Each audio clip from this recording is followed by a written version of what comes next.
तो सभी विद्यार्थियों को मेरे ओर से नमस्कार। आज जैसा कि लॉकडाउन का और हमारे क्लास का विशेष रूप से आज GIIS great Indian institute of science सभी विद्यार्थियों को स्वागत करता है। आज क्लास 10th का भूगोल पाठ्यपुस्तक के पाठ 1 का संसाधन एवं विकास का तीसरा क्लास होने जा रहा है और एक क्लास तक कोशिश करेंगे कि एक क्लास तक पूरी तरह से और चलेगा और ये पूरा लेक्चर समाप्त हो जाएगा। और नोट्स मेरा PDF जो है वो उपलब्ध करवा दिया जाएगा। जिसको भी चाहे बच्चे लोग वो चाहेंगे तो नोट्स भी ले सकते हैं। अब जो है हम लोग ज़्यादा लेक्चर न करने से पहले मैं पुनः गुड्डू सर आप सबों को स्वागत करता हूं और आज का क्लास जितना जल्द हो सके स्टार्ट करने का प्रयास करता हूं। तो आज का क्लास शुरू करने से पहले मैं आप सबों को धन्यवाद देता हूं कि आप लोग इसी तरह से जिस तरह से अभी हमारे इस चैनल को सब्सक्राइब कर रहे हैं। मैं चाहता हूं कि आप लोग और सब्सक्राइबर बढ़ें और हमारे इस लेसन को लोगों तक सभी विद्यार्थियों तक पहुंचाने का कष्ट करें। आप लोग हमारी मदद करें। जब हम इतना मेहनत कर रहे हैं आप लोगों के पीछे तो आप लोग भी कोशिश होनी चाहिए कि हम भी थोड़ा मदद कर दें सर को, तो हम लोगों का भी मनोबल और अच्छा ऊंचा बढ़ेगा। तो देरी ना करते हुए मैं आप लोगों से पुनः सब्सक्राइब करने के लिए निवेदन करता हूं। अब पीछे क्लास जहां तक हम लोग संसाधन एवं विकास में किए हुए थे, थोड़ा सा सारांश बता देना चाहते हैं कि संसाधन पृथ्वी पर या पर्यावरण पर व्याप्त वैसे वस्तुएं, उपलब्ध वैसे वस्तुएं जो हमारी ज़रूरतों को पूरा करें, हम सबों के लिए उपयोगी हो, आर्थिक रूप से मूल्यवान हो और सांस्कृतिक रूप से मान्य हो, संसाधन कहलाता है। आप लोग, हमें विश्वास है कि जो आप लोगों को सूची बनाने के लिए हमने दिया था वो आप लोग कर लिए होंगे और एक क्वेश्चन भी दिए थे वो भी आप लोग ढूंढने का प्रयास जरूर कर रहे होंगे। धन्यवाद। मैं पीछे दिन के सेकेंड क्लास तक जहाँ तक किए थे संसाधन नियोजन किए थे और संसाधन का संरक्षण भी करने का प्रयास किए थे। संसाधन नियोजन में आप लोगों को बताया गया था कि किसी भी संसाधन का, धरती पर जितने भी व्याप्त संसाधन हैं जो मनुष्य के लिए उपयोगी है, जब तक उपयोगी नहीं है वो पदार्थ तब तक हमारे लिए संसाधन है ही नहीं। तो जो भी पदार्थ हम लोगों के लिए उपयोगी है तो कोशिश करनी चाहिए मानव को कि हमें विवेकपूर्ण तरीक़ा से जितनी ज़रूरत हो उतना ही हम उपयोग करें। वही हमारे संसाधन नियोजन कहलाएगा। अर्थात संसाधनों का, पृथ्वी पर व्याप्त वस्तुओं का, पदार्थों का विवेकपूर्ण तरीके से उपयोग करना ही संसाधन नियोजन है। अब संसाधन संरक्षण क्या है कि जैसा कि हमारी जितनी भी आवश्यकताएं हैं वो सारी आवश्यकताओं को पूर्ति अगर संसाधन कर रहा है तो हमारा भी दायित्व बनता है कि यदि हमें उतना सारा चीज़ें संसाधन हमें दे रहा है जो हमारी ज़रूरतों को पूरा कर रहा है, हर आवश्यकताओं को पूरा कर रहा है वो संसाधन, तो हमारा भी दायित्व बनता है कि हम लोग भी संसाधनों को सोच समझ करके उपयोग करें। और नहीं तो एक दिन ऐसा आ जाएगा कि हमारा विशेष रूप से पृथ्वी पर संसाधनों का संकट पैदा हो जाएगा, जबकि ये चीज़ हो चुका है। कुछ ऐसे व्यक्ति थे, धनवान व्यक्ति, अमीर व्यक्ति, जो संसाधन को क्या किया, बहुत अधिक मात्रा में दुरुपयोग किया। ऐसी स्थितियों में संसाधनों का दुरुपयोग करने से जो स्वार्थी मन के व्यक्ति थे, स्वार्थी भाव के व्यक्ति थे, उन्होंने संसाधनों को काफ़ी ज़्यादा अपने आप में खपत किया, जिससे हमारा समाज 2 खंडों में बंट गया। एक अमीर वर्ग के लोग हो गए, दूसरा गरीब वर्ग के लोग हो गए। यही दायित्व बना कि हमारा संसाधन का संरक्षण होना चाहिए, संसाधन हमें संरक्षण करना चाहिए।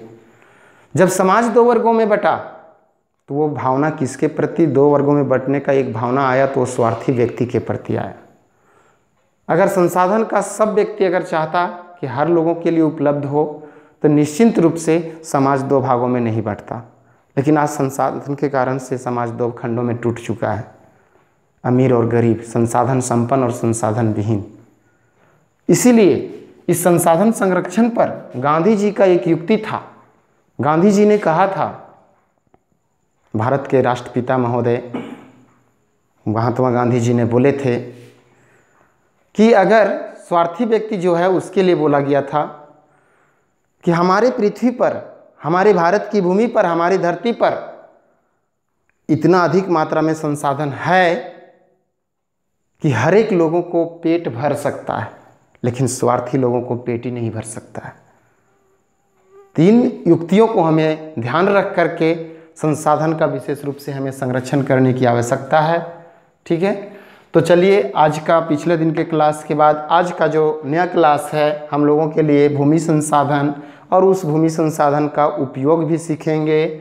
साथ ही साथ भूमि संसाधन में कौन कौन आते हैं सो, और लास्ट में भूमि का निम्नीकरण करेंगे। ठीक है, और निम्नीकरण होने के बाद संरक्षण का क्या उपाय है, जब संरक्षण करेंगे तभी हमारा निम्नीकरण से बचाया जा सकता है, उसके बारे में भी सोचेंगे हम लोग। तो चलिए आज भूमि संसाधन के बारे में जानते हैं। भूमि संसाधन है क्या चीज़? जितने भी तरह के हम सभी लोग देखते हैं, हम खनिज भी प्राप्त करते हैं खनन करके पृथ्वी के अंदर से, खेती भी करते हैं तो भूमि से, पेड़ पौधे भी उगाते हैं तो भूमि से, हम सभी लोग रह भी रहे हैं, मनुष्य से लेकर के सारे जीव जंतु अगर रह रहे हैं कहीं पर तो वो भी है भूमि। यानी खनन क्रिया, कृषि क्रिया, पशुपालन की क्रिया, पशुचारण की क्रिया, वनों उत्पादन की क्रिया, फसल उत्पादन की क्रिया, सारे चीज़ों की जितने भी क्रियाएं अगर हम कहीं संपन्न करते हैं तो कहाँ करते हैं? भूमि पर करते हैं। लेकिन हमारे इस भूमि पर सभी क्षेत्र करने योग्य नहीं है। हम सभी लोग जानते हैं कि भारत में विशेष रूप से भूमि का जितने भूमि है, भारत के कुल क्षेत्रफल में से 43% भाग मैदान से घिरा हुआ है, पर्वत जो है 30% भाग घिरा हुआ है और पठार जो है 27% भाग घिरा हुआ है। याद रहे कि हमारे भारत की भूमि का टोटल क्षेत्रफल जो है 32,87,263 वर्ग किलोमीटर है। इस 263 वर्ग किलोमीटर में जितने क्षेत्रफल है हमारे भारत का कुल भूमि का, उसका मात्र 93% भूमि ही हम लोगों के लिए उपयोगी है। ध्यान रखेंगे विद्यार्थी, जितना कुल क्षेत्रफल है उसका 93% भूमि ही हम लोगों के लिए उपयोगी है। बाकी किसके लिए है? तो हमारे पूर्वोत्तर भारत खास करके असम को छोड़ दिया जाए, असम को छोड़ करके अरुणाचल प्रदेश हो गया, नागालैंड हो गया, मणिपुर हो गया, मिजोरम हो गया, त्रिपुरा हो गया, बहुत सारे ऐसे क्षेत्र हैं जिस भूमि का आज तक इस श्रेणी में नहीं रखा गया है, उपयोगी श्रेणी में नहीं रखा गया है, भूमि संसाधन में शामिल नहीं किया गया है, इसका उपयोग नहीं हो रहा है। अर्थात हम लोग जितने भी भूमि का उपयोग करते हैं वो मात्र 93% करते हैं। तो इतना बड़ा क्षेत्रफल होने के बावजूद भी 7% भूमि का उपयोग हम सभी लोग नहीं कर पा रहे हैं। फिर भी जितने ही भूमि का उपयोग हम सभी लोग कर रहे हैं, चाहे जितने भी तरह के रहने से लेकर के उसके फसल उत्पादन से, कृषि करने से लेकर के, खनन करने से लेकर के, जितने भी तरह का कार्य हम लोग संपन्न करते हैं भूमि पर, वो सारी क्रियाएं मात्र 93% भाग पर कर पा रहे हैं और शेष 7% पर नहीं कर पा रहे हैं। तो इस प्रकार से हमारे इस भूमि संसाधन में कौन कौन से टाइप्स हुए, भूमि संसाधन का किस किस रूप में हम लोग यहाँ पर फैला हुआ है। तो सबसे पहले देख रहे हैं वन। ठीक है, वन हम सभी लोग जानते हैं कि किसी भी क्षेत्र के कुल क्षेत्रफल का वन अधिनियम 1952 के अंतर्गत, वन अधिनियम जो 1952 पारित किया गया, उसके अंतर्गत किसी भी कुल क्षेत्रफल का 33%, 1/3 हिस्सा जो है 33.333% वन का होना अनिवार्य है। फिर भी हमारे देश में वन का कितना परसेंट ढका हुआ है? तो मात्र 23% है, 23.3% है। तो ये 23.3% वनस्पति हमारे भारत की भूमि में है, जिसका हम लोग भूमि में वन के रूप में उपयोग कर रहे हैं भूमि का। तो इस प्रकार से वन हमारा अभी भी कम है। उसकी तुलना में वन नीति के अनुसार, वन नीति 1952 के अनुसार अभी भी कम है। कितने परसेंट? लगभग 10% कम है। तो हम सबों को कोशिश होनी चाहिए कि वनस्पति का क्षेत्र का और संरक्षण किया जाए, वनों को और विकास किया जाए। इस वन से संबंधित मैं ज़्यादा लेक्चर अगले टॉपिक्स जो लेसन 2 है उसमें देने का प्रयास करेंगे। दूसरा भूमि का उपयोग हम लोग कर रहे हैं बंजर भूमि के रूप में। बंजर भूमि जो हमारा है इस धरती पर वो 5.5% है, 5.5% है। बंजर भूमि किसको कहते हैं? जिस भूमि को हम लोग ना खेती कर रहे हैं, ना वनों के लिए उत्पादन कर रहे हैं, ना कोई फसल लगा रहे हैं, ना कोई रह रहा है, किसी भी तरह से वो हमारे लिए उपयोगी नहीं है, वैसे भूमि को हम लोग बंजर भूमि में शामिल करते हैं। और वो हमारे देश में आज कितना % है? तो 5.5% है, जिसका कोई उपयोग नहीं हो रहा है मनुष्य के लिए। ठीक है, नेक्स्ट हम लोग देखेंगे गैर कृषि भूमि। गैर कृषि भूमि के अंतर्गत अर्थात वो खेती करने लायक जमीन था लेकिन उसको दूसरे कामों के लिए उपयोग कर रहा है मनुष्य, लेकिन कर रहा है, वैसे भूमि को गैर कृषि भूमि के अंतर्गत रखा जाता है। जिसमें से सड़कें बिछा दिया, खेती करने लायक जमीन था लेकिन सड़क बन गया। सड़क भी मानव क्रिया के लिए अनिवार्य है, मानव की आवश्यकताओं को पूरा करता है। रेलवे लाइन बिछा दिया गया है, बड़े बड़े मंजिलें बन गए हैं, बहुत बड़े बड़े उद्योग और कारखाने खुल गए हैं। क्योंकि हम इसके बारे में पहले भी बताए थे कि जो आपका रैती ज़मीन था, जब हम व्यक्तिगत संसाधन के बारे में बता रहे थे तो वहाँ भी बताए थे कि रैती ज़मीन में भी आपका खेती करने लायक ज़मीन है। अगर हो सके आप वहाँ खुदाई कर रहे हैं तो अगर कुछ खनिज पदार्थ निकल गया तो वो संसाधन आपका गैर कृषि भूमि में आ जाएगा और वो सरकार के अंदर चला जाएगा, सामुदायिक में, और भारत सरकार राष्ट्रीय संसाधन बन जाएगा वो। ठीक है, तो इस प्रकार से ये गैर कृषि भूमि अंतर्गत जो हमारे भूमि है भारत में वो 8.7% है। अस्थाई चारागाह, भारत में ऐसी भूमि का कुछ विशेष रूप से स्थापना मतलब उसको नियमित कर दिया गया है कि यहीं सिर्फ पशुओं को चराना है। तो वैसे चारागाह जहाँ पशुओं को चराया जाता है, वैसे ज़मीन वैसे भूमि पर अस्थाई चारागाह कहलाते हैं। और वो हमारे भारत में कितने % है? 3.3% मात्र हैं। ठीक है, नेक्स्ट है उपवन भूमि। उपवन मतलब होता है, सब लोग जानते होंगे, छोटा छोटा सा क्या चीज़? बगीचा। ये बगीचे भूमि को खेती करने लायक ज़मीन है लेकिन इसको शुद्ध बोया गया क्षेत्र में शामिल नहीं किया जाता है। उपवन भूमि सिर्फ बगीचे के लिए ही उपयोगी होता है, जिसमें कई तरह के फलोद्यान की खेती भी किया जाता है, लेकिन वो शुद्ध बोया गया क्षेत्र के अंतर्गत शामिल नहीं किया जाता है। और ऐसे भूमि भारत में मात्र 1% है। नेक्स्ट है हमारा कृषि योग्य बंजर भूमि।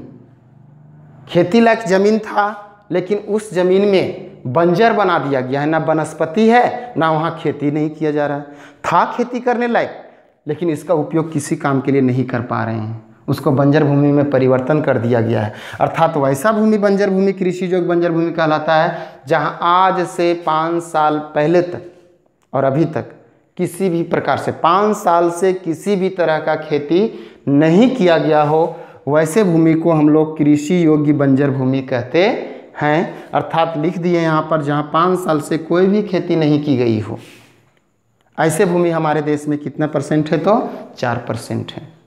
ठीक है, नेक्स्ट है वर्तमान प्रतिभूमि। अभी भूमि ऐसी है जहाँ पर 1 साल, वर्तमान प्रति का मतलब हुआ कि अभी 1 साल फिलहाल से खेती नहीं हुआ है। 1 साल पहले हुआ था लेकिन 1 साल के बाद से अभी खेती नहीं हुआ है, उसको वर्तमान प्रतिभूमि कहा जाता है। जैसे हम लोग छोटा सा इसमें उदाहरण दे सकते हैं, बच्चे लोग ध्यान देंगे इस पर कि वर्तमान प्रतिभूमि में हम उसको भूमि को शामिल करते हैं। जैसे मान के चला जाए कि अभी हम लोग खेती कर लेते हैं, हम लोग गेहूं भी लगा लेते हैं, धान भी लगा लेते हैं। धान जैसे ही कटनी हो जाता है तुरंत उसी खेत पर हम लोग गेहूं लगा देते हैं, तो उसको 1 साल प्रति छोड़े नहीं। लेकिन कुछ ऐसे ज़मीन भी होते हैं जहाँ फिर 1 साल धान लगा दिए, उसके बाद धान लगाने के बाद क्या कर देते हैं, उस भूमि पर कुछ नहीं खेती कर पाते हैं, साल भर के लिए छोड़ देते हैं। अर्थात 1 साल से जहाँ पर खेती नहीं की गई हो वैसे भूमि को हम लोग कहते हैं वर्तमान प्रतिभूमि। लेकिन जो भूमि खेती में क्या करते हैं, धान लगाने के बाद तुरंत फिर गेहूं लगाते हैं, कुछ कुछ सब्जियां उत्पादते हैं गर्मा ऋतु के फसलों में, तो वैसे वैसे भूमि को हम लोग इस वर्तमान प्रति में नहीं रख करके उसको हम लोग पुरातन भूमि में इसको शुद्ध बोया गया क्षेत्र में शामिल कर देते हैं। ठीक है, तो इस तरह से ये था वर्तमान प्रतिभूमि। लेकिन पुरातन प्रतिभूमि क्या कहलाता है कि जो 1 साल से लेकर के 5 सालों तक, पिछले 5 सालों तक क्या किया गया, किसी भी प्रकार का खेती नहीं किया गया हो, उस भूमि को हम लोग पुरातन प्रतिभूमि कहते हैं, जो हमारे 3.6% है, जबकि वर्तमान प्रतिभूमि 4.9% है।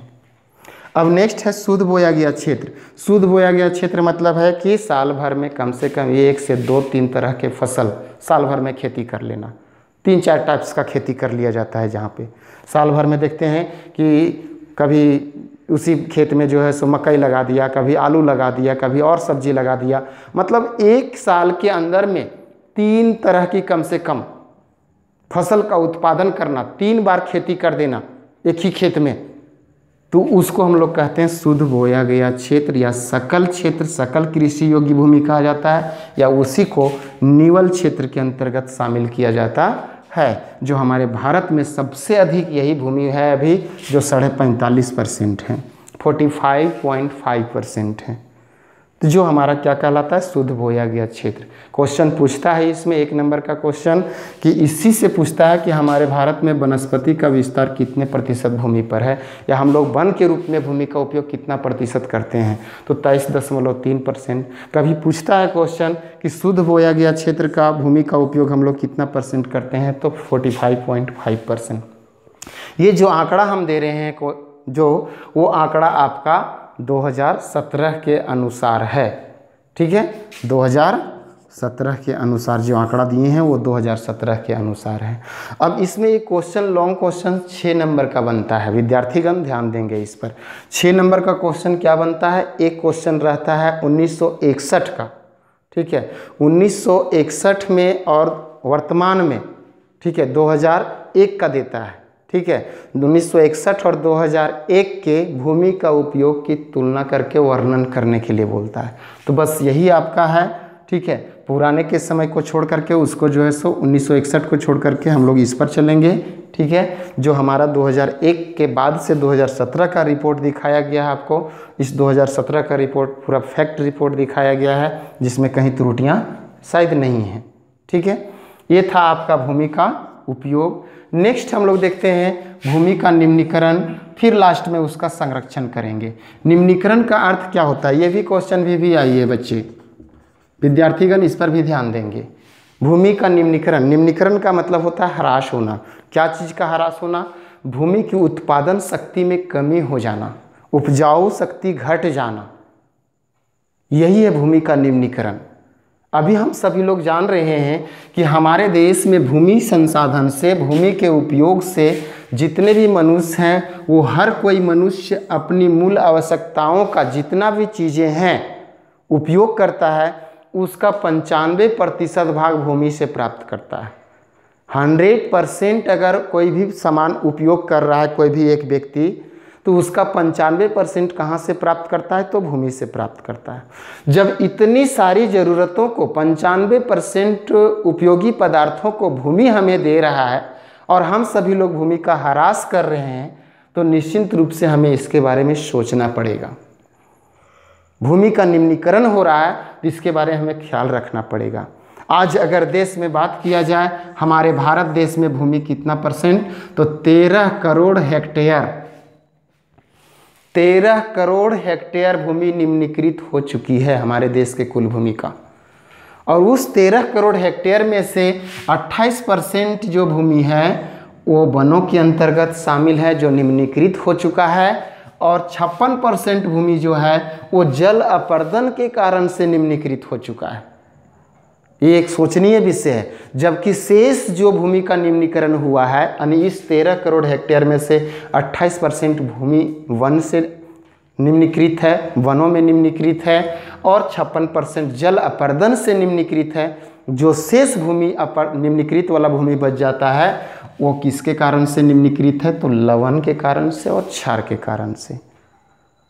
अब इसमें एक सवाल आता है कि लवणीय जब भी भूमि हो जाता है तो उत्पादन शक्ति घट जाती है, अर्थात भूमि निम्नीकृत हो जाता है। भूमि को क्षारीय होना चाहिए उत्पादन शक्ति बनाने के लिए, लेकिन अत्यधिक क्षारीय होने पर भी भूमि निम्नीकृत हो जाती है। तो इस प्रकार से ये था हमारा भूमि का निम्नीकरण। अब उसका कारण ढूंढेंगे, ये सवाल इंपॉर्टेंट है। भूमि का क्वेश्चन 5 नंबर का क्वेश्चन आता है, भूमि निम्नीकरण के कौन कौन से कारण हैं। तो भूमि निम्नीकरण से कौन कौन से कारण हैं, और इसमें बहुत सारे कारण हम जोड़ेंगे। अभी जो दिखाया गया भूमि निम्नीकरण के कारण हम शॉर्ट में आपको बता देना चाहते हैं, बाकी आप उसका लॉन्ग विधि से आंसर मेरा PDF नोट्स में भी उपलब्ध है, ठीक है। सबसे पहले है वनों की कटाई। हम लोगों ने क्या किया, अत्यधिक मात्रा में अपनी ज़रूरतों को पूरा करने के लिए वन का विनाश किया, जिससे क्या हुआ, भूमि निम्नीकृत हो चुका है, उपजाऊ शक्ति घट चुका है। क्योंकि भूमि में जब तक ह्यूमस की मात्रा नहीं रहेगा उत्पादन शक्ति नहीं दे सकता है। किसी भी मिट्टी में, किसी भी भूमि में उत्पादन शक्ति बढ़ाने के लिए ह्यूमस की मात्रा होनी चाहिए, जो पेड़ पौधों द्वारा भी प्राप्त होता है, जीव जंतुओं द्वारा भी प्राप्त होता है। लेकिन हम सभी लोग पेड़ पौधे को विनाश कर रहे हैं, उजाड़ रहे हैं, जिस कारण से क्या हो रहा है, वनों की कटाई से हमारा भूमि निम्नीकृत हो रहा है। दूसरा कारण है अति पशुचारण। पशुओं को अत्यधिक चराने से भी भूमि निम्नीकृत हो रहा है। ठीक है, राजस्थान जैसे क्षेत्रों में, गुजरात जैसे क्षेत्रों में, इन सभी क्षेत्रों में पूछता है क्वेश्चन कि राजस्थान और गुजरात में भूमि निम्नीकरण का सबसे फैक्ट कारण क्या है, तो अति पशुचारण। पशुओं को अधिक चराने से भूमि निम्नीकृत हो चुका है राजस्थान और गुजरात जैसे क्षेत्रों में। ठीक है, नेक्स्ट है खनन से। खनन विधि द्वारा भी हम लोग जब खनिज का उत्पादन धरती के अंदर से करते हैं, निकालते हैं खनिजों को उत्पादन करके, तो क्या होता है, हमारा भूमि बहुत बड़ी मात्रा में निम्नीकृत हो जाता है। उसमें कई तरह के पदार्थ मिल जाते हैं, जिससे भूमि की उपजाऊ शक्ति घट जाती है, उत्पादन शक्ति कम होने लगता है। तो खनन भी हमारा क्या करता है, भूमि निम्नीकरण का एक कारण है। एंड तीसरा अगला है अति सिंचाई। ये क्वेश्चन भी आई है, जो आपके 1 नंबर के क्वेश्चन में पूछा भी गया है। ठीक है, आपके क्वेश्चन जब बनाएंगे बच्चे, तो आप क्वेश्चन में 1 नंबर ऑब्जेक्टिव क्वेश्चन में मिलेगा आपको ये क्वेश्चन। ठीक है, क्वेश्चन वहाँ दिया हुआ है कि पंजाब हरियाणा में भूमि निम्नीकरण का सर्वोत्तम कारण कौन है, सबसे उत्तम कारण किसे माना गया है। ठीक है, तो अति सिंचाई के कारण से, अत्यधिक सिंचाई के कारण से क्या होता है, वहाँ बार बार फसलों को, समतल भूमि होने के कारण से अधिक मात्रा में फसलों को सिंचाई किया जाता है, जिस वजह से क्या हो गया, ऊपरी परत उसका बह गया और भूमि निम्नीकृत हो गया है, उपजाऊ शक्ति घट गया है। ठीक है, तो अति सिंचाई उसका कारण था। नेक्स्ट है औद्योगिक धूल। उद्योगों से निकलने वाले धूल क्या हो जाते हैं, ऊपरी सतह पर, भूमि के ऊपरी सतह पर जम जाते हैं, जिससे बहुत अधिक मात्रा में कई पदार्थ, अवशिष्ट पदार्थ निकलते हैं, जो उसके ऊपरी सतह पर जम जाता है, जहाँ पर फसलों का उत्पादन नहीं हो पाता है। तो उससे भी हमारा भूमि निम्नीकृत हो रहा है, अर्थात औद्योगिक धूल के वजह से भी भूमि निम्नीकरण हो रहा है। नेक्स्ट है चूना पत्थर का जमाव। औद्योगिक क्षेत्रों में, जिस सीमेंट उत्पादक क्षेत्रों में, जो सीमेंट के कल कारखाने जिस जिस क्षेत्रों में है, वहाँ क्या हो रहा है, काफ़ी अधिक मात्रा में चूना पत्थर का प्रयोग किया जाता है। तो उससे, उस चूना पत्थर के उपयोग करने से ऊपरी परत में धीरे धीरे चूना क्या हो जाता है, मिट्टी के, भूमि के ऊपरी परत में जम जाता है, और जमने के कारण से क्या हो जाता है, भूमि की उत्पादन शक्ति घट जाती है, जिससे भूमि निम्नीकृत हो रहा है। और है इसमें कीटनाशक दवाओं का प्रयोग, कीटनाशक और उर्वरक, रासायनिक उर्वरक।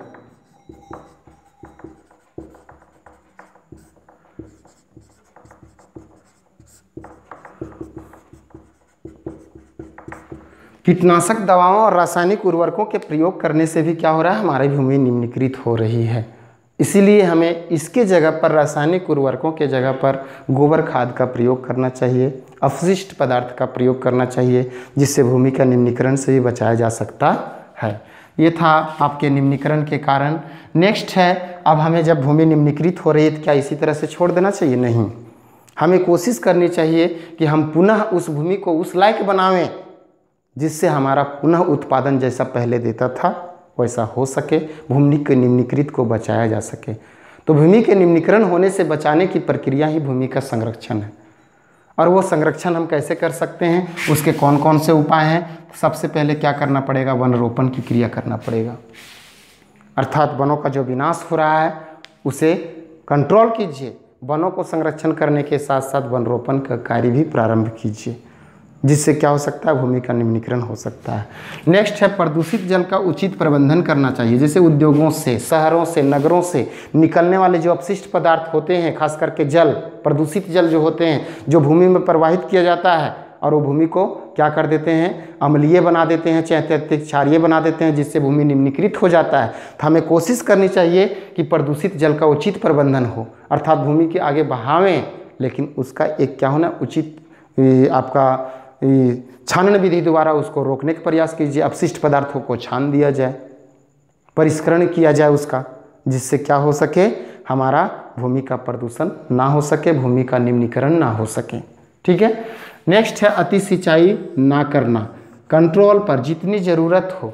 अति सिंचाई ना करने का मतलब क्या हुआ कि बहुत सारे क्षेत्रों में हम लोग देखते हैं विद्यार्थीगण क्या करते हैं कि मोटर स्टार्ट कर देते हैं और उसको नाला मार करके, ठीक है, नाला के माध्यम से डायरेक्ट पानी को यहाँ से 10 मीटर की दूरी पर, 50 मीटर की दूरी पर, 100 मीटर की दूरी पर बहा करके ले जा रहे हैं। पानी इधर बह रहा है, उधर बह रहा है, भूमि निम्नीकृत हो रहा है। तो उससे बढ़िया क्या होना चाहिए, अति सिंचाई नहीं करें। उसके लिए क्या करना पड़ेगा, हमें पाइप बिछाइए, या खेती के कई तरीके हैं उसको अपनाइए, ड्रिप विधि को अपनाइए।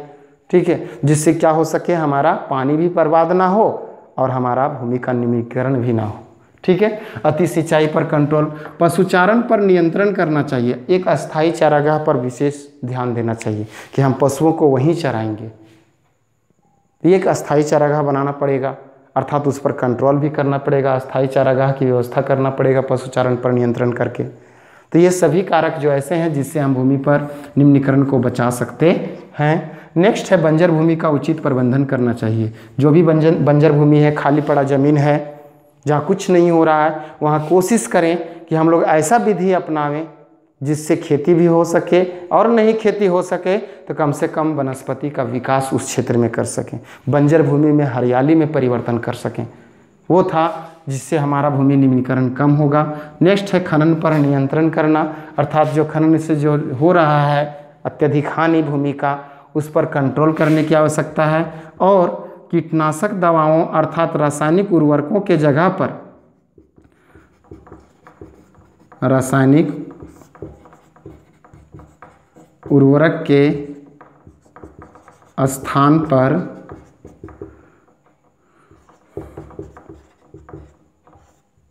गोबर खाद का प्रयोग करना चाहिए। तो ये सब जो हैं वो हमारे भूमि के निम्नीकरण को संरक्षण करने का उपाय है। और उसका कारण है, विद्यार्थीगण ये भी पूछता है कि भूमि निम्नीकरण को कैसे दूर किया जा सकता है। ये सब उपाय को नोट करेंगे, उसके बारे में 2-2 लाइन जरूर संक्षेपण करेंगे, जिससे क्या हो सके, आपका आंसर भी तैयार हो जाएगा और आपका यहाँ कारण का भी आंसर तैयार हो जाएगा। तो दोनों का आंसर हो जाएगा तैयार। आपका दोनों क्वेश्चन अलग अलग दिया गया है, भूमि निम्नीकरण के कारण कौन कौन से हैं उसका, और भूमि निम्नीकरण को बचाने का, संरक्षण करने का क्या क्या उपाय है उसका। तो इस प्रकार से ये आपका भूमि संसाधन का उपयोग और भूमि का निम्नीकरण और उसका संरक्षण, संसाधन एवं विकास चैप्टर में, पाठ में इस प्रकार से ये समाप्त हुआ। नेक्स्ट क्लास में आपको, नेक्स्ट वीडियो क्लासेज में आपको जो दिया जाएगा वो विशेष रूप से मृदा संसाधन बताया जाएगा, मृदा संसाधन के प्रकार बताए जाएंगे, मृदा के अपरदन बताए जाएंगे, क्या क्या कारण से होता है, और मृदा संरक्षण कैसे किया जा सकता है, इसके बारे में बताया जाएगा। चलिए, धन्यवाद।